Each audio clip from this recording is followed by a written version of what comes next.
I never had any doubts about the future of my country. It has survived for thousands of years with its strengths and weaknesses, and it will continue to do so.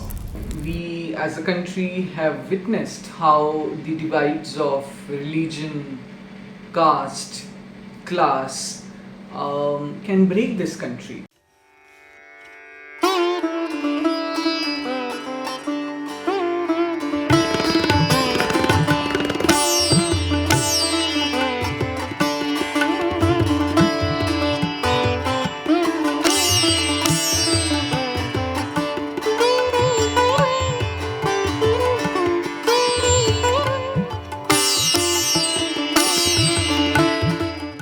When it comes to something that really fills me with hope and that occurred in the last 1 year, I would say it's the role of the judiciary, especially of the Supreme Court of India, in not just hearing the voices of the marginalized communities, be it trans persons, queer folks, or women, but also upholding their rights, expanding the domain of their rights, and ensuring that they feel included in every aspect of life that is guaranteed to any other citizen of this country.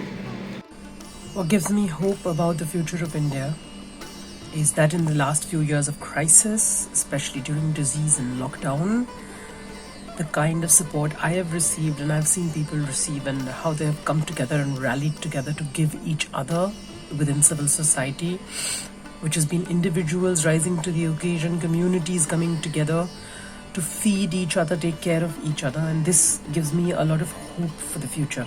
I never had any doubts about the future of my country. It has survived for thousands of years with its strengths and weaknesses, and it will continue to do so.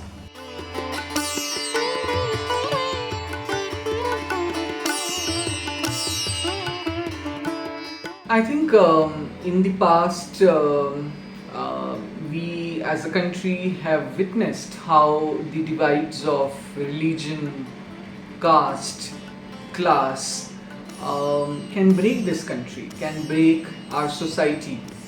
The scars of which will last forever, the pain of which will be felt for centuries and generations. And it's important that we do not make the same mistake again of allowing our societies and our country to break on the basis of religion or caste or class.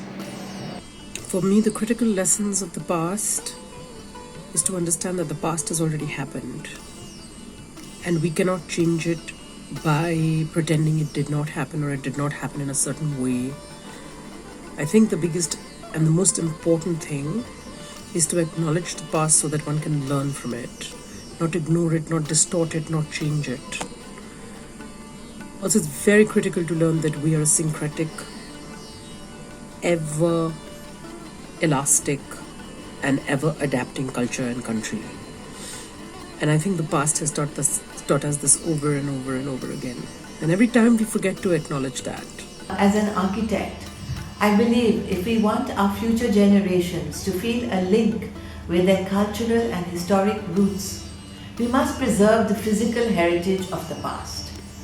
If that link is lost, people will lose their sense of identity, national pride, and finally their self-esteem. So I always believe that each one of us has to be guardians of the built and the unbuilt environment of this great country of ours.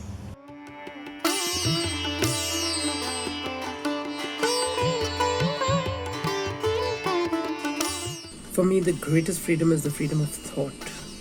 I believe I'm free when I'm free to imagine, when I'm free to think, which means I also have to be safe. For me, the greatest freedom is when others are also free to think and free to be, and we respect this about each other, and where we can have a healthy discussion, we can have a debate about how we think and how we feel. It's important that the provisions of our constitutions, be it autonomy of our institutions, be it factoring equity on the basis of marginalizations over meritocracy, be it allowing freedom of speech and allowing the voices of dissent to be heard, be they in classrooms and universities or in media rooms or in our newspapers. I think it's important to uphold those rights. It's important to hold those spaces.